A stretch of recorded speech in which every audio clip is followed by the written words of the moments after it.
Elsa Beskows Petter och Lottas jul. Uppläst av Marie Rödemark. En bilderbok av Elsa Beskow. En detaljerad gloslista finns i en separat video. Länk till den finns i första kommentaren till filmen och i beskrivningen. Det finns undertexter på över 100 språk. Första året Petter och Lotta bodde hos tant Grön, tant Brun och tant Gredelin kunde de inte förstå vad det var för hemligheter som tanterna höll på med före jul. För de visste inte att det fanns något som hette julklappar. De försökte kika genom nyckelhål och lyssna vid dörrspringorna. Men de varken såg eller hörde vad tanterna höll på med. Och inte heller kunde de förstå varför det skulle vara så mycket stök före jul. Tanterna höll på och gjorde rent överallt och jämt var Prick och barnen i vägen. Men när tant Brun bakade julpepparkakorna och Petter och Lotta fick varsin stor degklump att baka ut alldeles själva, då blev de väldigt glada. De bakade en massa kakor i alla möjliga fasoner. Prick ville nödvändigt baka med. Därför fick han en liten degklump han också. Men den satte han i halsen. Och då skrattade Esmeralda åt honom. Hon skrattade inte så det hördes. Men Lotta såg det tydligt på hennes min. Sen började det snöa. Så det blev alldeles vitt överallt. Och farbror Blå kom och frågade om Petter och Lotta ville följa med ut i skogen och välja julgran. För det hade han fått löfte till av den bonde som ägde skogen. De gick länge och letade i skogen innan de fann någon gran som de tyckte var precis som en julgran ska vara. Somliga av granarna var för stora och andra för små eller för ojämna på något sätt. Därför gick de längre och längre in i skogen. Men till sist hittade de ändå en gran som de alla tre gillade. Så högg farbror Blå av den och lade den på kälken och de gav sig iväg hemåt. Men när de hade gått ett stycke märkte farbror Blå att han tappat ena galoschen och så måste de vända och leta efter den. De hittade den till sist djupt nere i snön, just där farbror Blå hugget granen. Men då hade det redan börjat bli mörkt. Det snöade också, så de inte kunde se sina spår. De gick och villade alldeles bort sig. Lotta blev så rädd, för hon tyckte precis att de små granarna i skogen rörde på sig och stirrade på dem. Men farbror Blå sa att det bara var inbillning och snart måste de vara ute ur skogen, för det här var ju ingen 7 mila skog. Till sist var de då äntligen framme vid landsvägen. Men det var väldigt långt hemifrån och det var både mörkt och kallt. Då kom en timmersläde körande, som väl var, och de fick åka med. Mannen som körde släden var så hygglig. Han band fast kälken bak till på lasset. Och så fick farbror Blå och Lotta sätta sig upp på lasset. Men Petter satt på kälken och höll fast granen. För det skulle bara ha fattats att de kommit hem utan gran, tänkte Petter. Och att det var en extra fin gran de valt, det märkte Petter och Lotta på julafton. när tanterna klätt granen och tänt alla ljusen och Petter och Lotta fick komma in och se den. De tyckte att de aldrig hade sett något så vackert och de stod länge och såg på den medan tant Gredelin spelade en julsång och sjöng till och farbror Blå läste för dem om herdarna och barnet i krubban. Sedan dansade de allesammans kring granen. Aldrig förr hade Petter och Lotta haft så roligt. Men när de sen skulle sätta sig kring julbordet och det rätt som det var bultade på dörren och julbocken kom in med en säck på ryggen, då blev Petter och Lotta så rädda att de kröp under bordet. För på den tiden var det inte jultomten som kom med julklapparna. Det var en stor julbock som kom in och stötte med käppen i golvet och frågade: Finns det några snälla barn här? Det var inte alls underligt att Petter och Lotta blev rädda. Men tanterna sa att barnen skulle komma fram och tacka den snälla julbocken som kommit dit med paket åt dem. Då kröp Petter och Lotta fram, för de blev så nyfikna på vad som kunde finnas i paketen. Julbocken klappade dem på huvudet och sa att de alltid skulle vara snälla barn och läsa sina läxor ordentligt. Så tog han flera paket ur sin påse och la på bordet. Strax efter att julbocken hade gått så kom farbror Blå in och han tyckte det var så förargligt att julbocken hade varit där just när han var ute ett tag. Men Petter och Lotta tog upp sina julklappar och blev så glada och kunde inte förstå hur julbocken kunde veta att de önskade sig just de där sakerna. När de hade lagt sig på julaftonskvällen kom tant Gredelin för att läsa aftonbön med dem. För det var hennes tur att göra det. Då frågade Lotta vem julbocken var och var han bodde. Tant Gredelin berättade att julbocken var en förtrollad prins som bodde i skogen och blev förvandlad till julbock varje julafton. Han hade svart lockigt hår och han brukade spela på luta och sjunga så vackert i skogen medan månen lyste på honom och träden susade och fåglarna lyssnade till hans sång. Lotta tyckte alldeles att hon såg prinsen framför sig. Så vackert beskrev tant Gredelin det. Men var i skogen bor han? Frågade Petter. Allra djupaste inne, där granarna växer höga och linnéerna blommar allra rikast, sa tant Gredelin. Men sov nu, kära barn, annars orkar ni inte följa med till julottan.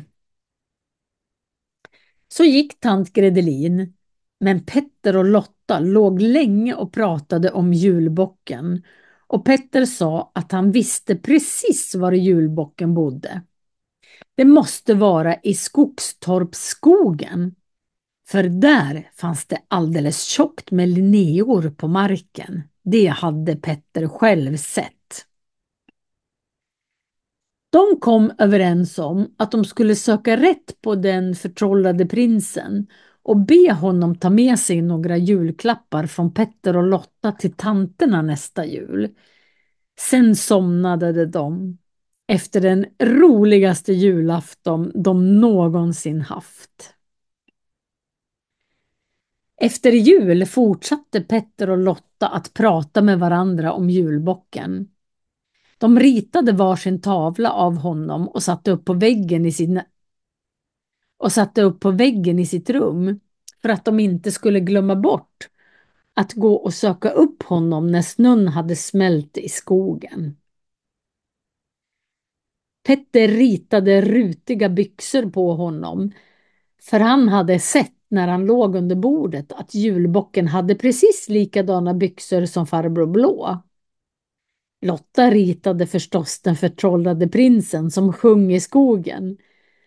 Men de talade inte alls om för tanterna vad de tänkte göra, för det var ju en hemlighet. Tiden efter jul gick så fort.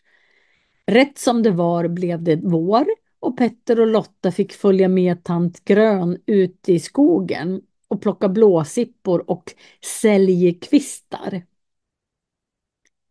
Men de fick inte på villkor gå långt in i skogen ensamma, sa tant Grön.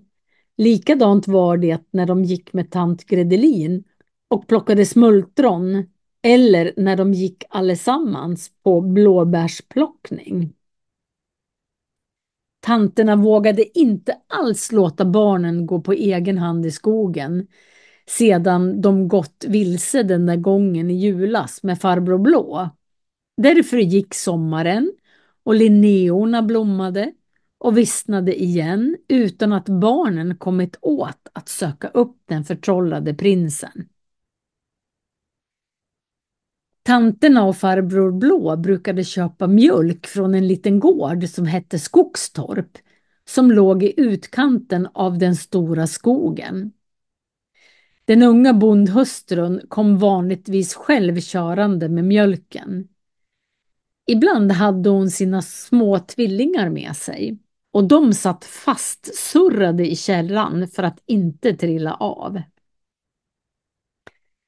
Petter och Lotta tyckte att de var så lustiga. Lotta tyckte att tvillingarna var det sötaste som fanns. Men en dag på hösten kom inte mjölkskjutsen som vanligt. Och tant Brun var så bekymrad för hon skulle baka vetebröd och behövde mjölken så väl. Vi kan gå efter mjölken, sa Petter och Lotta. Vi hittar så bra dit. Blir det inte bra lång väg för er och alldeles för tungt att bära, sa tant Brun. Inte, sa Petter. Vi har burit mycket tyngre saker åt tvätt-Kristin och gått längre vägar också. Ja, kära barn, gå då, sa tant Brun. Så gav hon dem några kringlor till vägkost. Petter och Lotta skyndade sig iväg innan de andra tanterna skulle komma och säga att det var alldeles för små att gå så långt ensamma. De var så glada, för nu skulle de äntligen passa på att ta rätt på den förtrollade prinsen. De gick en omväg genom skogen istället för att gå landsvägen. Linneorna hade blommat ut för länge sedan, men det låg långa rankor kvar härs och tvärs över mossan. Det blev allt tätare med Linnea-rankor ju längre in i skogen de gick. Rätt som det var fick de höra att någon sjöng. De skyndade dit och fick se en man som satt utanför en kolarkoja och sjöng medan han knäppte på en gitarr. Petter och Lotta stod stilla en lång stund och tittade på honom utan att han märkte det. Han hade arbetskläder på sig och såg inte just ut som en prins. Men han hade ju svartlockigt hår och sjöng så bra och bodde precis där det fanns mest Linnea-rankor. Så nog måste det vara prinsen i alla fall. Därför gick de närmare och då vände han på huvudet och fick se dem. Vad vill ni? Frågade han. Är du julbocken? Frågade Petter. Då skrattade han. Ja, åtminstone var jag det i julas för grannens ungar, sa han. Följ med mig nu så ska ni få se hur en kolmila ser ut. Så gick han bort till en mila som det rykte lite ur toppen på. Barnen blev så förvånade över att den förtrollade prinsen arbetade som en vanlig kolare. Petter blev så intresserad av Milan att han nästan glömde sitt ärende. Men Lotta frågade: Vill julbocken vara snäll och ta med några julklappar från oss till tanterna på julafton? Var bor tanterna då? Frågade kolaren och skrattade igen. Och nu tyckte Lotta att han verkligen såg ut som en prins, fast han var lite sotig i ansiktet. Så berättade Lotta var de bodde. Hon berättade också allt som tant Gredelin sagt om den förtrollade prinsen. Kolaren sa att nog kunde han lova att gå med de där julklapparna till tanterna på julafton. Men Petter och Lotta fick själva göra i ordning sina paket, för han kunde omöjligt hinna skaffa julklappar till alla människor. Ja, det förstod Petter och Lotta. Och så kom de överens om var de skulle skicka julklapparna när de hade fått dem färdiga. De kunde skicka dem med mjölkskjutsen till Skogstorp, sa kolarprinsen. Så skulle han hämta dem där. Sen tog de farväl av den förtrollade prinsen och var så glada över att de hade träffat honom. Lotta tyckte det var underligt att en prins ville vara kolare. Men Petter sa att det var klart att prinsen måste ha något att göra hela dagarna i skogen. Petter tänkte själv bli kolare när han blev stor, sa han. Så kom de fram till Skogstorp. Där satt tvillingarna på golvet och grät. Deras mamma låg i sängen och kunde inte stiga upp, för hon hade brutit benet. Men hon sa att grannhustrun just nu höll på att mjölka korna, så Petter och Lotta kunde få mjölk med sig hem. Petter och Lotta tog hand om varsin tvilling och försökte trösta och mata dem. Medan de höll på med det kom doktorn åkande.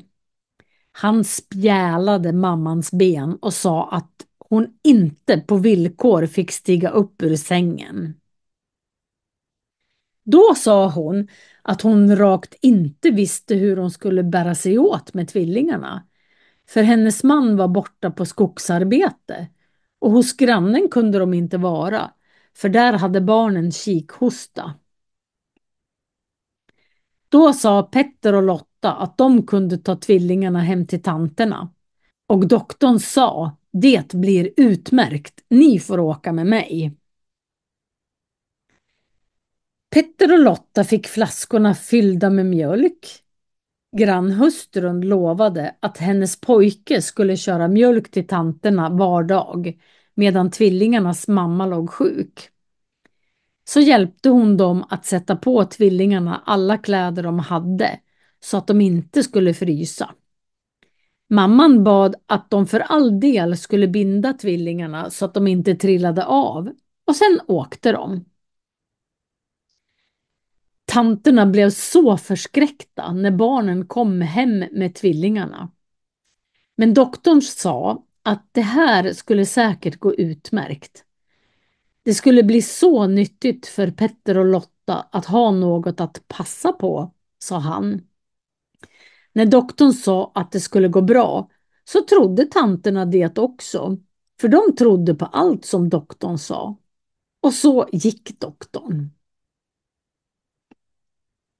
Men strax efteråt kom farbror Blå och han höll på att snava framstupa över den ena tvillingen som just kröp framför dörren.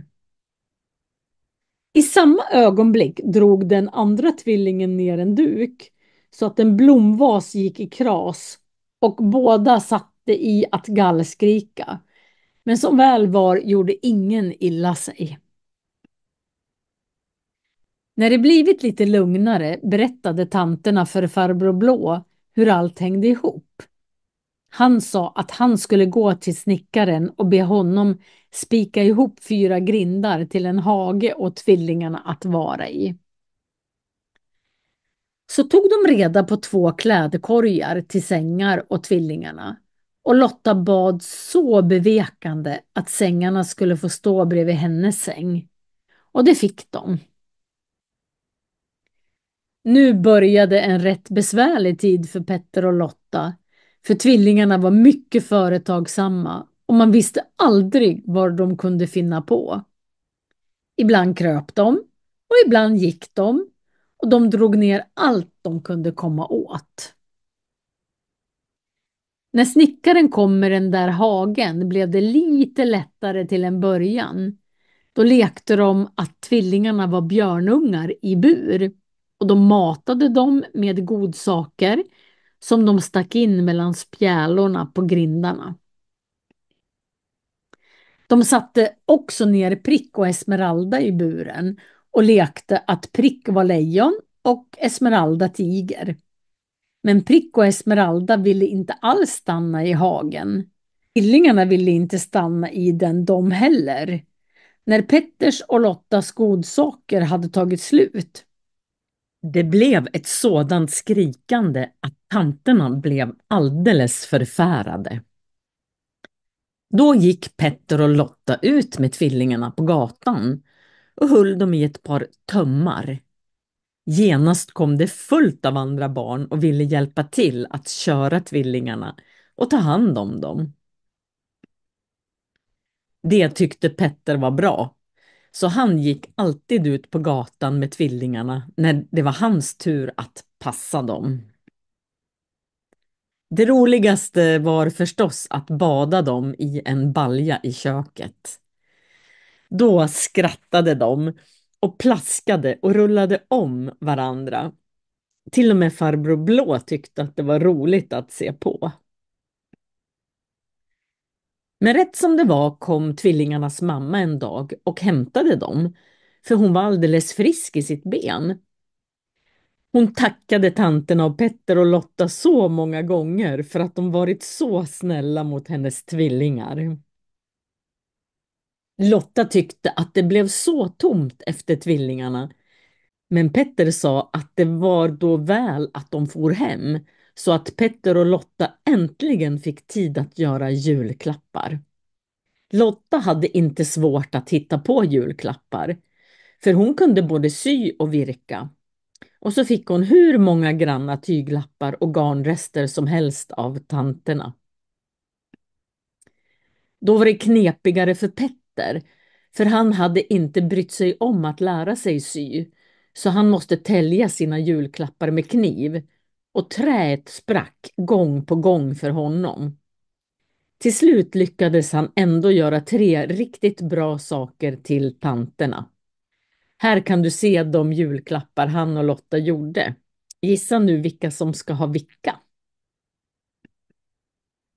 Men till farbror Blå ville Petter göra en större sak och han rådgjorde med tant Grön, för hon var väldigt händig i att sätta ihop saker av allt möjligt. Då kom de överens om att göra en bokhylla tillsammans åt farbror läsa. Petter och Lotta la mycket papper om sina paket, så det skulle bli mer spännande för tanterna att öppna dem. Så lackade de ihop dem och skickade dem i största hemlighet med tvillingarnas mamma till julbocken. Men bokhyllan skickade de inte, för den var för stor att lägga i julbockens påse. Den kunde ställas direkt på julbordet, tyckte Petter. Så kom julafton igen. Just som de dansat kring granen och skulle dricka kaffe bultade det på ytterdörren och in kom en stor lurvig julbock som såg mycket farligare ut än den som kommit förra året. Petter och Lotta kände genast igen paketen som han höll i hand. Därför blev de inte rädda. Men den här gången var det lilla Prick som kröp under bordet istället. Just som julbocken räckte fram paketen bultade på den motsatta dörren och in kom en julbock till. Alldeles lik den som kommit förra året. Han blev så förvånad när han såg att det redan fanns en julbock där. Så han lyfte på det han hade framför ansiktet och stirrade på den andra julbocken. Då såg barnen att den julbocken som kom sist var farbror Blå. Men den främmande julbocken tog fram 2 par skidor och räckte dem till Petter och Lotta. Det här är från tvillingarna, sa han. Tack snälla, snälla prinsen, ropade Lotta. Då skrattade julbocken och så lyfte han av sig hela huvudet med skägg och allt. Och nu såg barnen att det verkligen var Kolarprinsen från skogen. Men tant Brun sa, så snällt av Persson då att komma och överraska barnen. Varsågod och sitt ner nu så får vi bjuda på kaffe. Lotta blev så förskräckt över att tant Brun kallade prinsen Persson. Men han sa bara, nej tack, jag måste allt hem till mitt nu, för hästen och släden väntar där utanför. Men tack för allt besvär ni haft med mina tvillingar. Och god jul nu allesammans. Persson måste åtminstone ta med det här till tvillingarna, sa tant Brun. Och så stoppade hon 2 stora pepparkaksbockar i fickan på honom innan han gav sig iväg. Det dröjde en lång stund innan Lotta riktigt förstod att Kolarprinsen inte var någon prins alls, utan bara tvillingarnas pappa. Men Petter begrep det snart och han berättade för tanterna hela historien om hur han och Lotta sökt upp julbocken i skogen. Till sist började allesammans skratta när de tänkte på hur väldigt förvånad farbror Blå sett ut när han såg den andra julbocken. Farbror Blå skrattade med, men han sa att han inte kunde förstå att tant Gredelin ville inbilla barnen sådana där tokigheter om en förtrollad prins i skogen. Då sa tant Gredelin att hon ju bara berättade en saga för barnen och hon trodde att barnen begrep att det var en saga. Ja, sen tog de då upp alla paketen och alla blev så glada över sina julklappar. Tanterna tyckte att Petter och Lotta varit så duktiga. Farbror Blå blev särskilt glad över en Vildes bokhylla och sa att han tänkte använda den till indianböcker och andra böcker om vilda folkslag. Petter och Lotta tyckte allt att den här julaftonen var nästan ändå roligare än den förra. För den här gången hade de ju gett julklappar också och inte bara fått. Allra gladast var de kanske över sina skidor. Här kan du se hur de åker. Farbror Blå åker med, för han hittade sina gamla skidor på vinden. Tanterna har följt med för att se på, så här säger de allesammans. Adjö!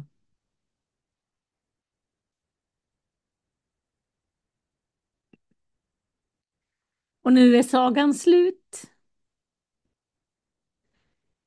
Detaljerad gloslista finns i en separat video. Länk till den finns i första kommentaren till filmen och i beskrivningen. Även länk till spellistan med alla inlästa ljudböcker finns där. I den här boken finns det över 600 unika ord.